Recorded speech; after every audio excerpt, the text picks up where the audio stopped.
Welcome to the show where we try to navigate the wild and wonderful world of fatherhood. I am Ryan, and with me, as always, is my best man and co host, Dan. And we are first time fathers.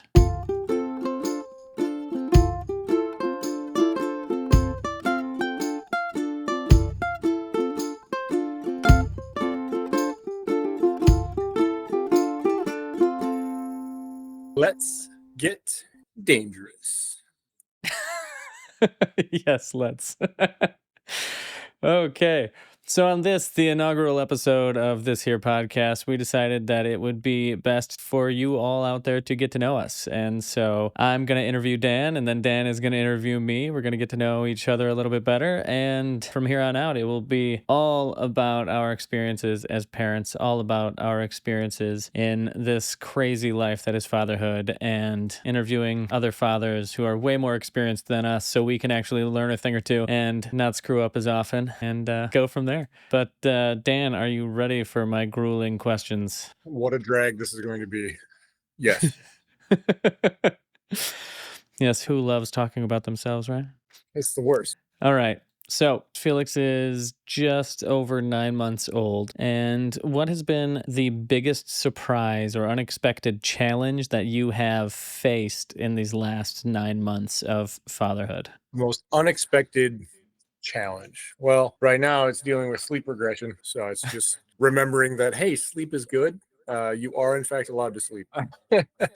Now, some of the hard challenges are things that are relatively mundane, even just chores around the house, wanting to go out for dinner, or anything of the sort, or even doing something like this where I have to watch my crawling baby who's trying to get into things right now. It's that you always have to kind of plan around not being able to do things and the off chance that you can. And then just keeping a tiny human who has no true self-awareness, make sure they don't hurt themselves. So it's a lot of just learning new skills and realizing that there are things that we take for granted that we don't realize that we had to be taught. So like, not putting something in your mouth that you shouldn't. And there he goes to make sure that the baby doesn't choke. Right in the thick of fatherhood. This is what this podcast is for. And there is Felix. Hello. So yeah, biggest challenges are just, I don't know, it's hard to say. It's just you're raising a human and making sure they stay safe and healthy and happy. And he's going to get fussy because I'm not letting him touch the computer. Speaking of Felix, since he's with us, what are some of the steps that you were taking to create a strong bond for Felix? In our introductory episode, you mentioned that you work 50 hours a week, if not more. So that's got to be difficult to build those bonds and have those moments with Felix when you're working so much. Well, no matter what I'm doing, if I am home, I'm hanging out with the baby. Right. He's fussy now because, like I said, I'm not letting him get to the computer or anything, but I do everything I can to try to be around him. And I play, I make him laugh. It's about, yeah, I'm out of the house for 12, 13 hours a day, 6 days a week. So I'm not home a ton, but I make sure that when I'm home, he's my focus. There are days, I do things, play games or whatnot, but I always try to involve him with me. So if I'm playing something, he's in my lap, or I'm interacting with him, talking with him, trying to help him out, figure out what he wants. But I'm always trying to. I make sure that no matter what I'm doing, I try to include him. I'm holding him, playing with him, talking with him. One of my favorite things, I like talking back as he talks to me. So if he's just making sounds, I make him right back. Same embouchure in my mouth and everything. I try to talk back the way he's talking to us. It's a good kick out of that. And it's just all those little things, right? Just him knowing that I am here. Even if I'm gone, I am here. So I never want to lose that, right? So thus far, when I'm home from work, I get a great big smile from him, and my evening is made. I strive to always get that smile and laugh when I get home.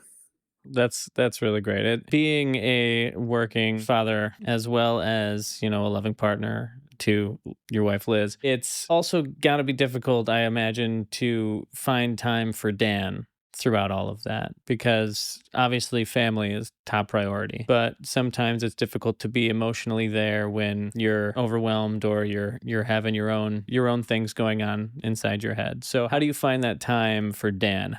Well, I've been an avid bowler my whole life. I bowled all through little leagues. I bowled in a competitive high school league. Tried to go to college for it, but now I bowl in men's leagues, right? So before Felix, I'd bowl 2-3 times a week, um, which as a dad, right? If I did that, I would never be home, and I don't want to do that. But I make sure I have one day a Of week, course. right? So I bowl Monday nights through the winter. It's a 36-week league, so the better part of the year, I bowl once a week, right? I get to go out, whether I have a drink or not. I can kind of relax, hang out with some guys, and just enjoy being out and doing something that isn't work. It's a good start to the week kind of thing, right? I get to relax and say, okay, let's get this going. But honestly, what's wonderful about having a partner as I do, Liz. She gets it, right. She's home all day with Felix, and she needs a break too. So she knows that if I ever need a break when I get home from work, I can tell her, hey, look, I'm exhausted. It's been a long day, been a long week, whatever it is. I know that she'll allow me to have some space in the house. So if that means I sit down and play a game for an hour, two, whatever, or that night, I know she's got my back, just like I have her. So if she's exhausted, she can do the same. She can take some time off of being a full-time mom, right? She can go to the library, she can go read a book, she can play her games, she can watch her shows, whatever she needs to do. She can take that time, and I know that she'll give me that time if I need it as well. Yeah, that's awesome. But speaking of Liz and your relationship, you guys have always been on a pedestal for me as just top tier relationship. You guys communicate, you guys always seem madly in love with each other. And you guys have been together for 10 years now. And so now that Felix is in the picture, obviously Felix is paramount. Felix takes point on everything. But where do you find the time to fit in your relationship? How do you and Liz have your time? Yeah, I mean, it's hard, honestly. The past 9 months is kind of a good example of how hard it can be, in the sense that I'm working a job that I'm gone all the time. So when I worked this much prior to Felix being born, I came home and we just had the evenings, right? We could talk, we could do whatever we wanted. But now, I get home, I'm tired. I get home, she's tired.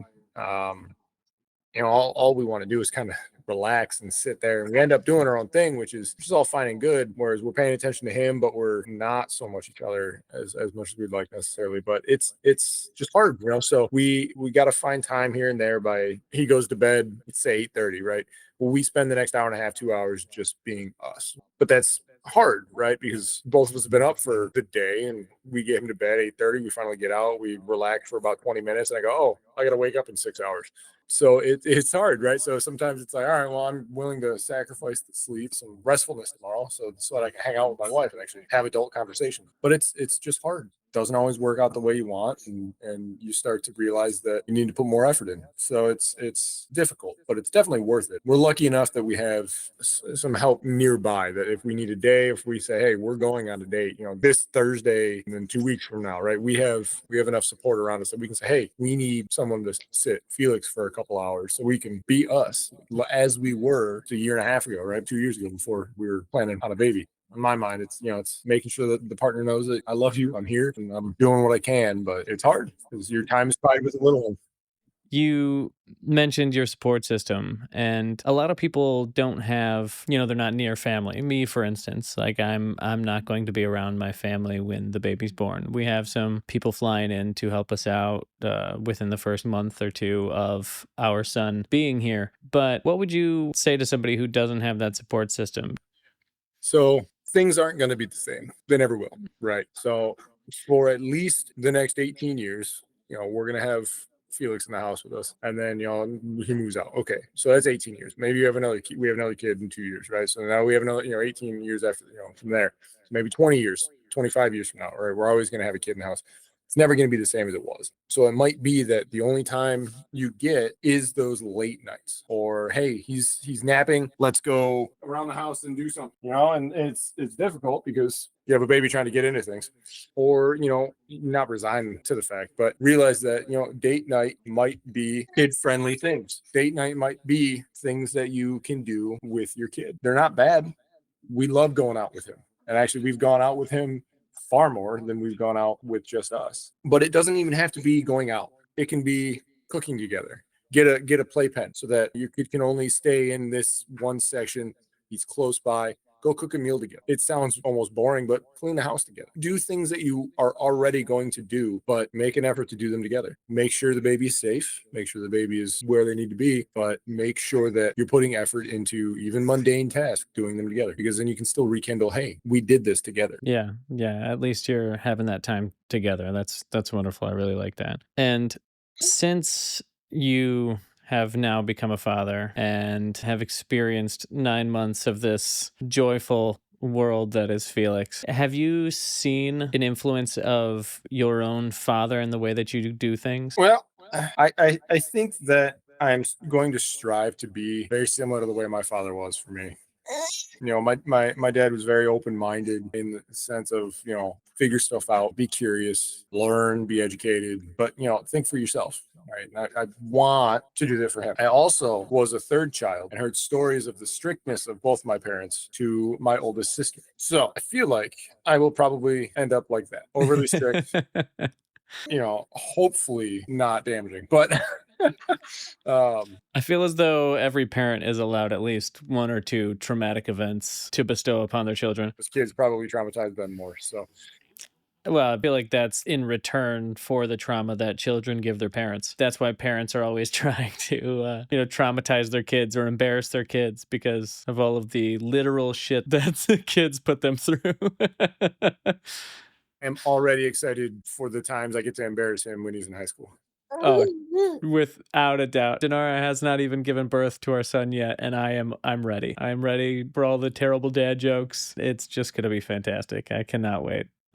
So this question is more for me, but looking back on the pregnancy months, what are some things, or even just one thing in particular, that you wish you prepared a little bit more for than maybe you did? Fatherhood.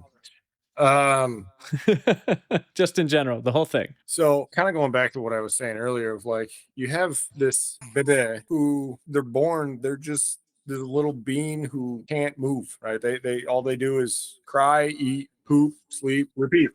Me too. Me three. It's one of these things where, even if you're taught, even if you read something or, look up videos and stuff, no one prepares you for it. It's impossible to be prepared because there are so many little things that you can't anticipate. You can read everything that's under the sun and day one you're gonna be like, oh, that's new. And at this point, 9 months in, I don't remember what I knew in the 9 months prior when the day he was born. I don't know what I already knew compared to what I know now. All I know is that a week in, you're like, yeah, everything I've learned more now than I in this 1 week than I learned in the 9 months of reading stuff, in the 9 months of talking about it, in the actual year or two that some people plan on it, right? Yeah. The first weekend, you're like, throw it all out the window. These are the things I know now. Not saying it's not useful, but hands-on experience will just go, what is that? This. There's just little things that you just can't really explain well in a book that Yeah. people are going to put in. So, like, my favorite is Yeah. a baby has 4 limbs and they're learning how to use all 4 of them at the same time. You have a poopy diaper. We'll say it's not a blowout diaper. We'll say that diaper is full. Well, they're curious. You pull that diaper off, those hands go to the poop immediately. So you have 2 arms, hold back 4 flailing arms or 4 flailing limbs. You basically try to hold all of them with one, try to wipe with the other, and then they're moving, they're scooting, they're rolling, and now poop is getting everywhere. These books will tell you, oh yeah, there's poop, and you should wipe this way, and you should hold it. No, none of that. None of that works. Every baby's different, and they're going to be wrong because holy crap. Literally. So things I wish I knew are just these little tiny quirky things that can't be taught. You just got to learn them. There's so much out there that you can read and be prepared for, and that's great. But with every baby, they're all a little different. You can kind of pick up some tricks and stuff from other people, but every baby's going to be different. They're going to have their quirks that you're going to have to work through that won't necessarily be unique to just them. There's 7 billion people on this planet, but you're going to find quirks that you never thought to even look to learn. Yeah, I feel as though parenting is the one thing where it truly is the only thing you can learn by doing. You can read all sorts of books and you can learn the information, but you can't actually learn it until you start doing it. Yeah. Because every human I've ever spoken to who's become a parent, they say the same thing. No amount of books, no amount of reading, no amount of advice will ever prepare you for what it is like to actually have a child. Yeah. And they mean that in the most positive and most negative ways. There's no in between. Parenting is just the extreme, and that's exciting to me. There's nothing that can prepare you for it, and therefore it's going to be an adventure from day one. And no matter how much you try to prepare, you are still dust in the wind, blowing every which way. The crawl speed. And it's so little, and you can't even get onto your hands and knees. How do you get around this house so fast? I have a slow motion video of my nephew crawling across my mom's backyard patio. And even in slow motion, you're just easy speed racer. Oh my gosh. He is just flying on his hands and knees. And I'm just like, how do you control that? And my brother was literally, he just said, you don't. I mean, you just hope he doesn't get into something bad. That's all. Yep. It's like put Yeah. everything you don't want him to touch up high. You just put some stuff in the way that you hope they can't move, at least quickly. So, like, I just blocked Yeah. off this little spot with his little chair because he doesn't know how to move that yet. He'll Yeah. figure it out. He's trying. He just Yeah. bonked his head and it moves. Now he's excited. All right. I just got a couple final questions for you, Dan, and then we'll move on. But these questions are more so regarding this podcast. As we're creating this for other new dads, what do you think, especially for fresh new fathers out there, is one crucial piece of advice that every new father should hear? One crucial bit of advice: don't be afraid to ask for help. This is not easy, right? It's hard. Don't be afraid to ask for help. I've been I doing love this for that. 9 months. I'm in love with this child, right? But I see him on nights, weekends, just because I'm working.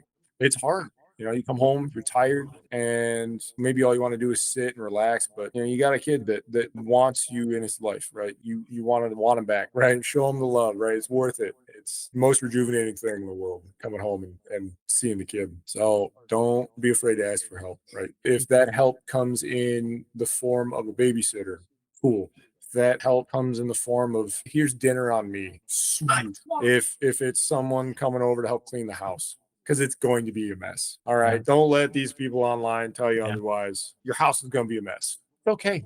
Clean what you can, but you have a tornado in the house 24/7. Gonna happen.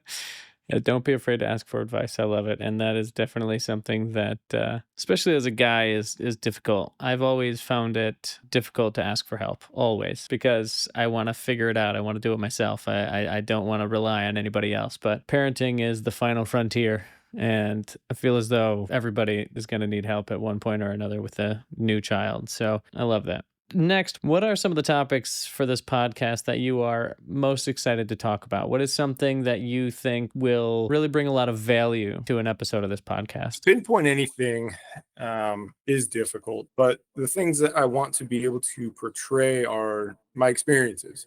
So, like I said, I have a 9-month-old. I've been up and down during this time to kind of move him around, make sure he's not getting into stuff. I guess anything particular would just be little odds and ends, kind of the quirky stuff I was talking about before, to maybe give people an idea of what might show up, right? What are some real life experience? What are some things that might come up, or at least what are some similar things that maybe I can take home and use to help in whatever situation. I hope to be able to inform on different things that we use to help out, different ways that we do certain things, like changing a diaper, little tips on how to manage a rolling baby, right? Because he's a big kid. So hopefully people aren't dealing with a stronger kid than he is at 9 months.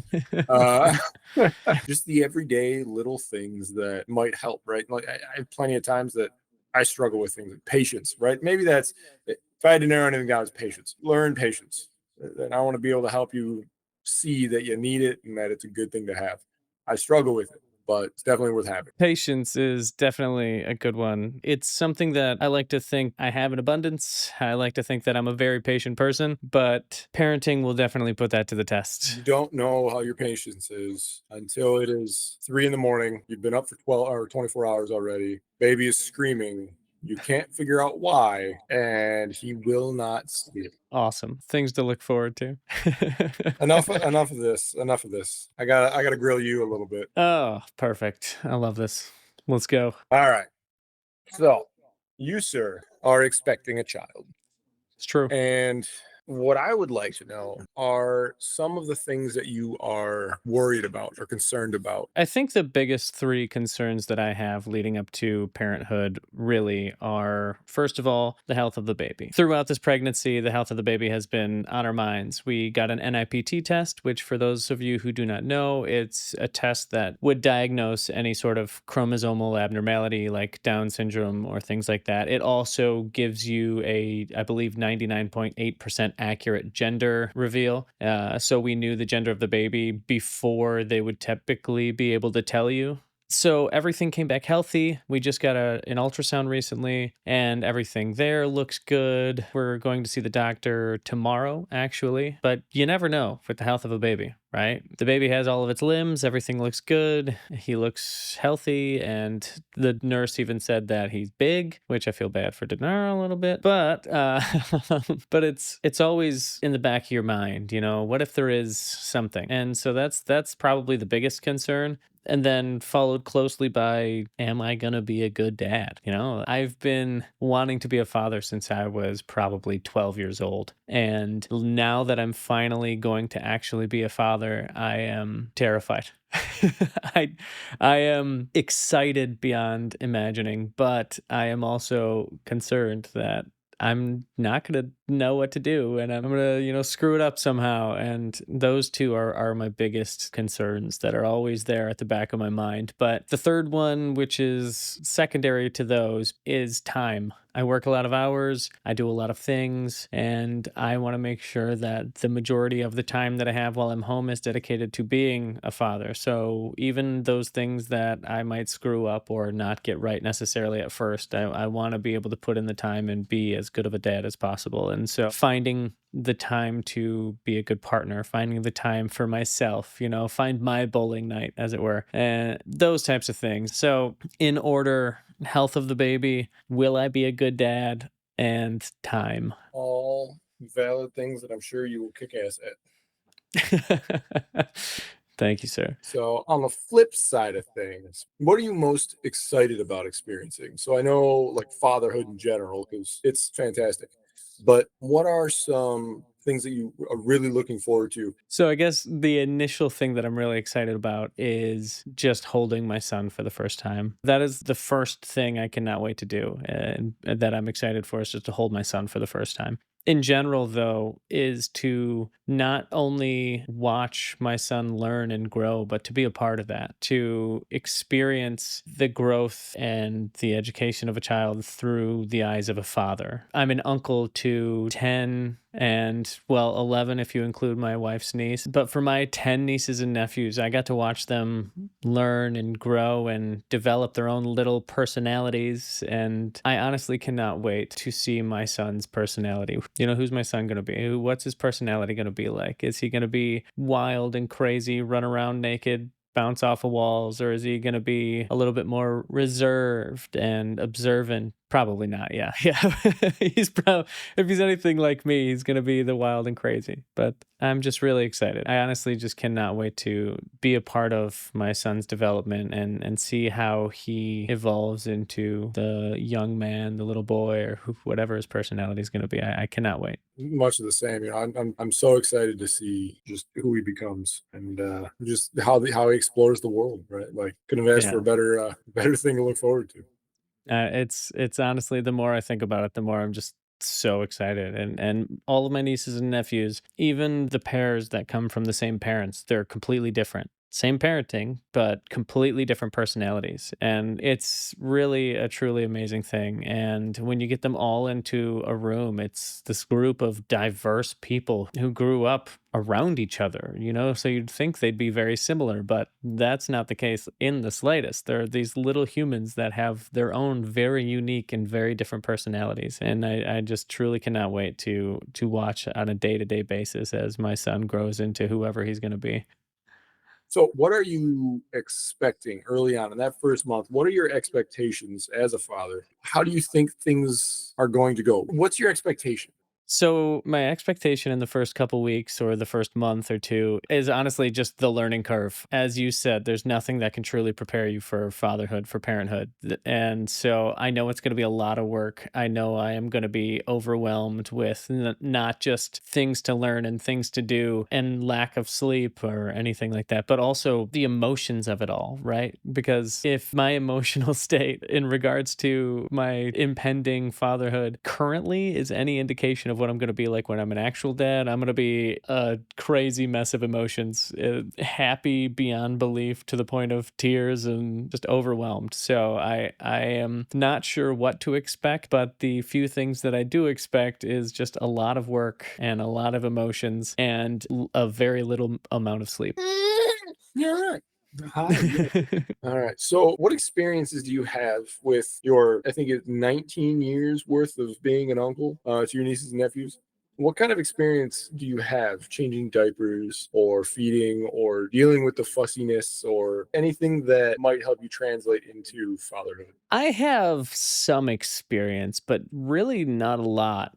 Even though I have 10 nieces and nephews and have been around kids for the past, forever. My oldest niece is going to be 20 years old this year in November. So I've had a lot of experience being around kids, and I've always gotten along with kids and played with kids. And I'm the uncle who, if there's kids at the party, I'll be hanging out with them and playing with them and running around and exhausting myself to the point of just passing out when I get home, just playing with my nieces and nephews. And that is all well and good. But when it comes to actually changing diapers and feeding the kids and things like that, I have changed diapers before, but never a blowout or anything. If ever I did, open up a diaper and it was just an absolute crazy mess, I had the ability to be like, oh, hey, so you can have this back. You can change this one, because it was a massive blowout or something. I never really had to deal with a lot of the messiness of diaper changing or anything like that.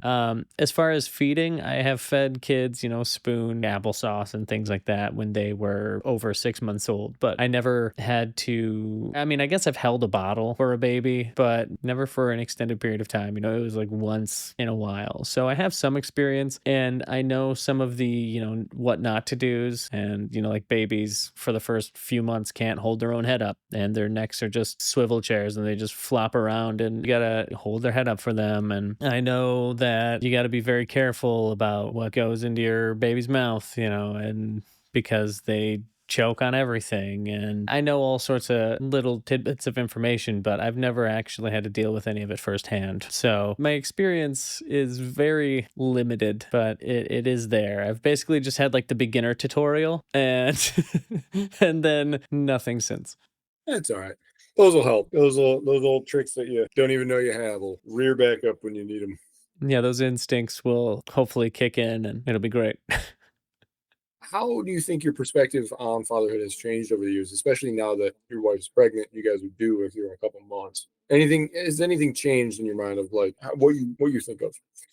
That is a great question. And honestly, it has vastly changed. So, my idea of fatherhood always growing up, especially when I was much younger, was, I just get to play with this kid all day. And that sounds awesome. And then the older you get, you go to work, you come home, you and your partner hang out, you go on dates, you do all sorts of things. And then you start to, talk about children. And then a child is on the way all of a sudden. And then you start to realize that you're not at all prepared for fatherhood.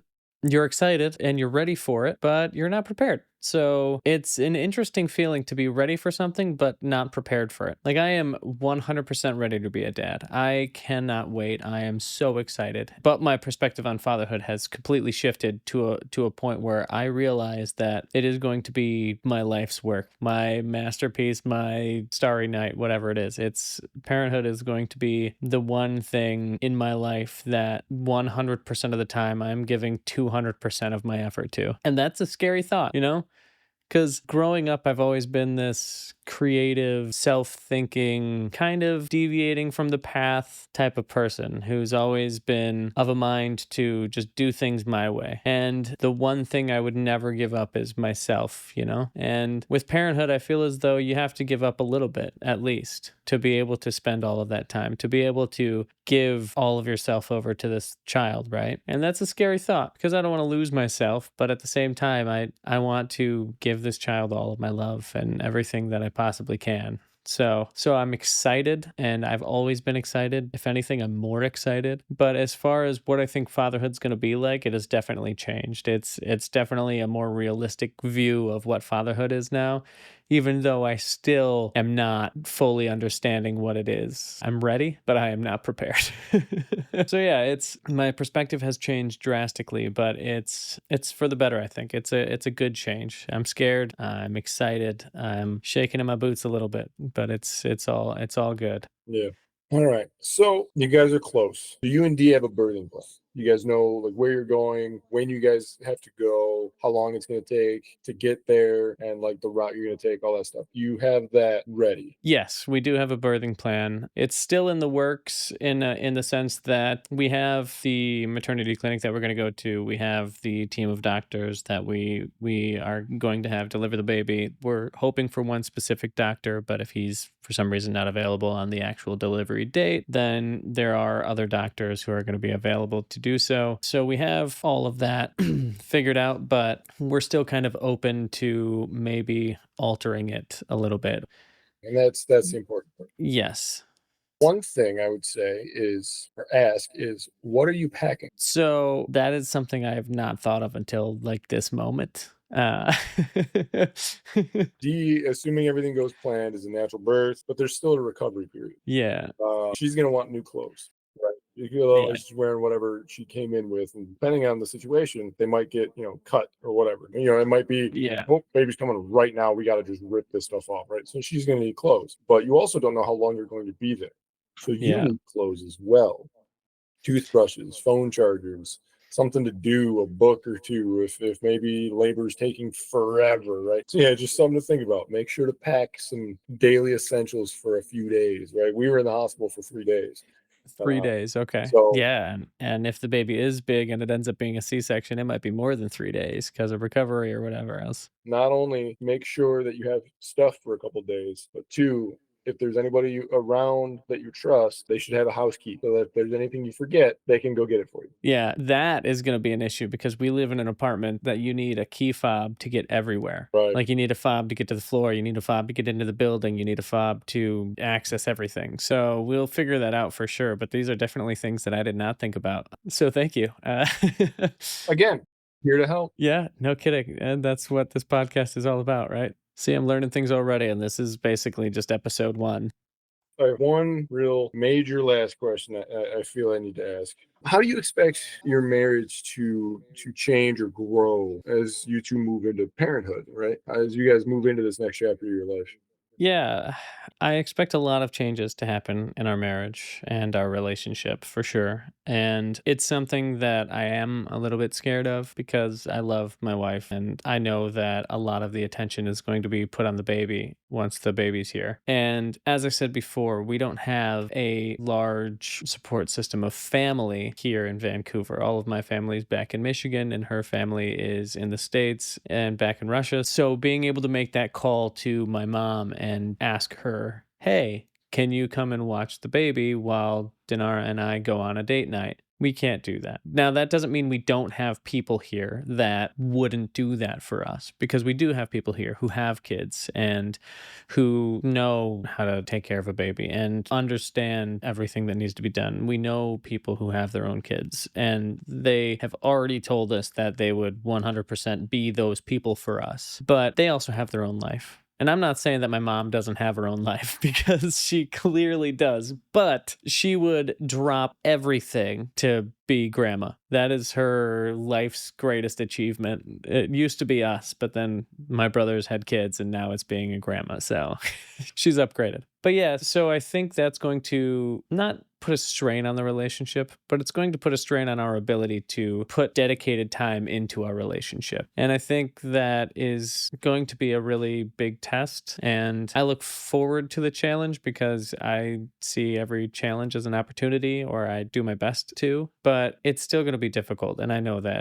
And I think it's, as you said before, it's about communicating to one another and being aware of how the other one is feeling, and being aware of when it is crucial that we do have that time for one another, and we do have that time, and finding that time, whether it's right after the baby goes to sleep, or it's early in the morning, or during nap time, or even just once a month having a friend of ours come and watch the baby while we go out and party our heads off, or whatever it is. It's going to be difficult. I do know that. And I don't expect to get back into a solid routine of finding time for ourselves for the first few months while we're trying to figure out parenthood. But on the flip side of things, I think being co-parents with Dinara is going to make our relationship stronger, just in a different way. I feel as though that it's going to be something where we're going to learn so much about each other, and it's going to be a whole new adventure to do together. And I cannot wait to see her be a mom. She's going to be a fantastic mom. She already takes care of me, so she's going to be an amazing mom. And I feel as though that connection of both of us being parents and being able to see the other as a parent is going to make our bond stronger as partners. But finding that spark for just the two of us, bringing that spark back after the baby's born, it's going to be a challenge, but it's a challenge that I look forward to finding my way through and finding my way around. Right. Well said. She's right here, so I have to be good. Just kidding. And lastly, I've known you for almost a decade. It's been 8, 9 years at this point. I've known that you, your family, you and your mom especially, are very musical. Been in bands, you sing, you play guitar, you can probably play every instrument under the sun. So when can I expect a father-son concert? Father-son concert? uh, as soon as possible, hopefully.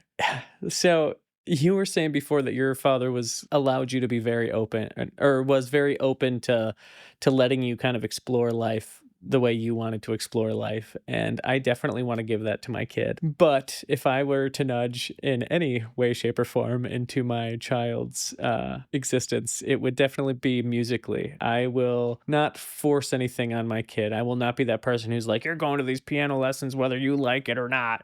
I'm not going to do that. But I will definitely suggest very strongly that my child at least attempts music. It's going to be one of those things where I want to have fun making music around my child, so that he sees that it is something that can bring joy and excitement and happiness to me and those people around me. And hopefully that will entice him to also pick up an instrument. I have piano, I have guitars, I have a ukulele, I have all sorts of equipment here for him to be able to spread his musical wings. And by God, I really hope he does. That is the one thing I'm like, please be musical, because I want to be that really cheesy dad-son duo on Facebook and YouTube who just play music together, and he sings with his tiny little baby voice, and oh God, that's one of my dreams. I want that for you. I want it so bad. But Dinar is a very creative person. Dinar's dad's a very creative person. I'm a very creative person. A lot of people in my family are creative in one way, shape, or form. So I know he's going to be creative. Whether he's creative like his mom, or creative like me, or creative in a different way, I know he's going to be creative in one way, shape, or form. And whatever it is, I'm excited to see it grow and blossom. But I definitely will be nudging the musical side of things. I'll be like, try this. Yeah. Yeah, here, just let me set this in your lap. I know you're 3 months old and have no idea what it does, but let's do it anyway. You know, all of the kids' toys will be like drum sets and pianos and guitars, you know, and things like that. Just, man, one can hope. So we'll see. Yes, that father-son concert hopefully will happen. Good. Well, we'll buy tickets. Yes, it'll pay-per-view, $49.99. Well, it's been a pleasure interviewing you, good sir. Thank you. I appreciate it, and thank you for the whole packing a bag for the delivery thing. That's something I did not think about, and now I'm going to not stop thinking about it.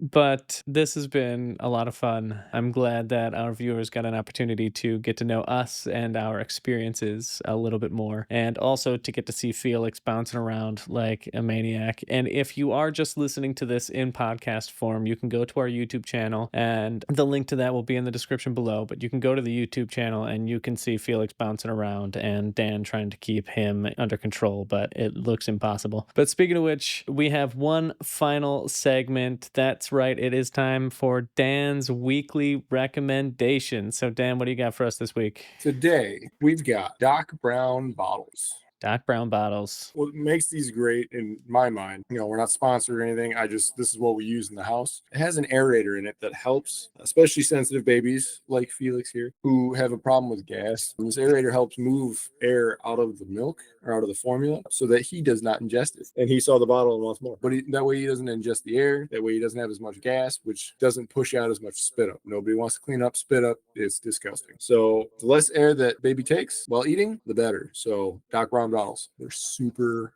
awesome. Doc Brown bottles, love it. And thank you so much, Dan, and thank you, Felix, and thank you all for tuning in this week. Once again, my name is Ryan, and with me, as always, is Dan. We post every single Friday at noon Eastern, 9 a.m. Pacific. Until next week, I hope you guys have a wonderful evening. Dan, final words? Y'all take care, folks. Come back and see more Felix.